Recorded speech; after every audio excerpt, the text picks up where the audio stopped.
دوستو آپ صلی اللہ علیہ وآلہ وسلم پر جب جادو کیا گیا تھا تو اس کے کچھ دن تک آپ صلی اللہ علیہ وسلم نارمل روٹین سے کام کرتے تھے۔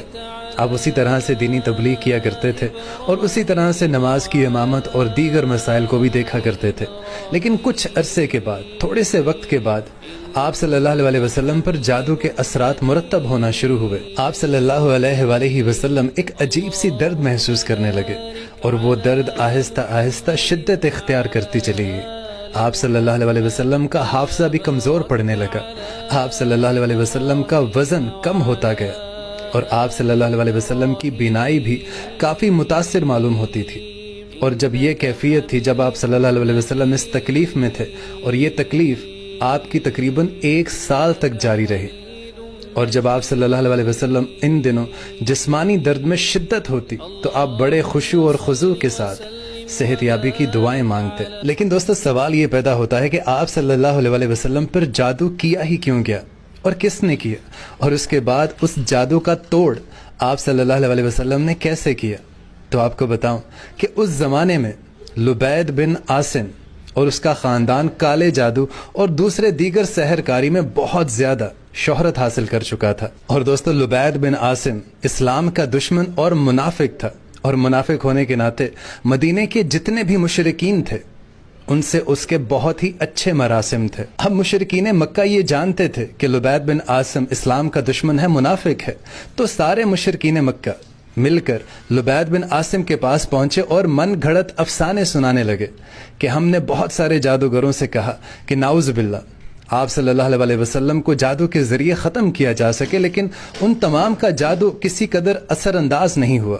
وہ اب بھی بالکل ٹھیک ہیں۔ ہم نے آپ کا بڑا نام سنا ہے، آپ کی بڑی شہرت ہے، تو ہم چاہتے ہیں کہ آپ صلی اللہ علیہ وسلم پر اس طرح سے جادو کریں کہ نعوذ باللہ ان کی زندگی کا خاتمہ ہو جائے۔ اور پھر مشرکین مکہ نے لبید بن عاصم کے ہاتھ میں اشرفیوں کا ایک بھنڈار رکھ دیا، جس کو دیکھتے ہوئے لبید بن عاصم نے فوراً ہاں کر دی۔ اب آپ صلی اللہ علیہ وآلہ وسلم پر جادو کیا کیسے گیا، یہ ذرا غور سے سنیے گا، اور آپ بھی ان تمام چیزوں میں احتیاط برتیے گا۔ انہی دنوں میں ایک سادہ مزاج یہودی لڑکا حضور صلی اللہ علیہ وسلم کی سیرت سے متاثر ہو کر آپ کی ذاتی خدمت کرنے کے لیے آیا کرتا تھا۔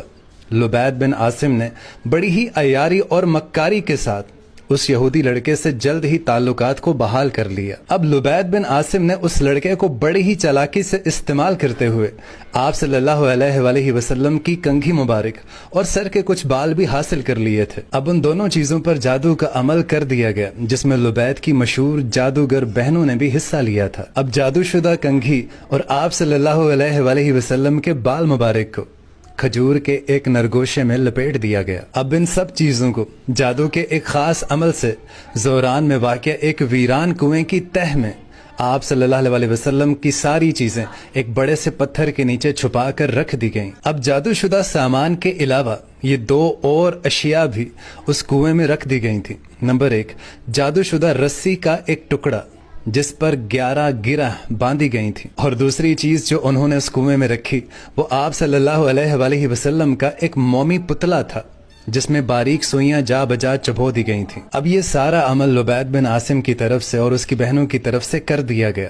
اور اس کے اثرات آپ صلی اللہ علیہ وآلہ وسلم پر بھی مرتب ہوئے۔ لیکن اب سوال یہ ہے کہ نبی پاک صلی اللہ علیہ وسلم کو پتہ کیسے چلا؟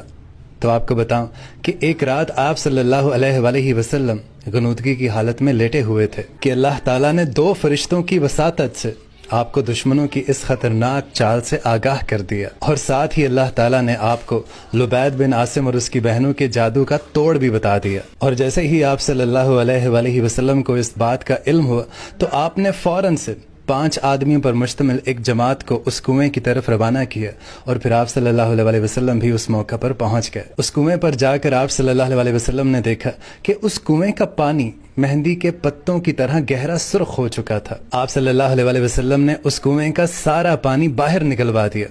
اور پھر آپ صلی اللہ علیہ وسلم کو پتھر کے نیچے سے اپنی ہی کنگھی اور آپ کے سر کے بال بھی برآمد ہو گئے۔ اور دوستو اسی کنویں سے آپ صلی اللہ علیہ وسلم کو 11 گرہوں والی رسی بھی مل گئی، اور پھر آپ صلی اللہ علیہ وسلم کا جو موم کا پتلا تھا جس میں سوئیاں چبھی ہوئی تھیں وہ بھی آپ صلی اللہ علیہ وسلم کو مل گیا۔ اب جب سارا کچھ مل گیا تو آپ صلی اللہ علیہ وسلم کو اس کا توڑ بتایا گیا تھا، تو وہ آپ صلی اللہ علیہ وسلم نے 2 صورتوں کی تلاوت کرنا شروع کی۔ سب سے پہلے آپ صلی اللہ علیہ وسلم نے سورہ فلق اور سورہ ناس کی تلاوت کرنا شروع کی۔ اب ان دونوں صورتوں کی مجموعی آیات کی تعداد 11 بنتی ہے۔ جیسے جیسے آپ صلی اللہ علیہ وسلم ان آیات کا تلاوت کرتے، وہ 11 گرہیں جو اس رسی پر لگی تھیں وہ ایک ایک کر کے خود بخود کھلتی چلی جاتی، اور جب تک آپ صلی اللہ علیہ وسلم نے ان دونوں آیات کی تلاوت ختم کی تب تک وہ 11 گرہیں اور جتنی بھی اس پتلے میں سوئیاں چبھی ہوئی تھیں وہ ساری کی ساری باہر نکل چکی تھیں۔ اب اس عمل کے ختم ہوتے ہی حضور اکرم صلی اللہ علیہ وسلم حشاش بشاش محسوس کرنے لگے اور آپ فوراً سے ٹھیک ہو گئے۔ اور دوستو، جب نبی کریم صلی اللہ علیہ وسلم کے صحابہ اکرام کو لبید بن عاصم اور اس کی بہنوں کی اس کارستانی کا پتہ چلا تو سارے صحابہ اکرام اس کو مارنے کے در پہ ہو گئے، لیکن آپ صلی اللہ علیہ وسلم نے انہیں روک دیا۔ لیکن لبید بن عاصم کو نبی پاک صلی اللہ علیہ وسلم نے اپنی بارگاہ میں بلایا، اور جب وہ آپ کی خدمت میں حاضر ہوا تو اس نے اپنی اس نازیبہ حرکت کو تسلیم کیا تو آپ صلی اللہ علیہ وسلم نے اسے معاف فرما دیا اور اسے نصیحت کرتے ہوئے فرمایا کہ انسانوں کے خلاف اس طرح کے جادو ٹونے کرنا بہت ہی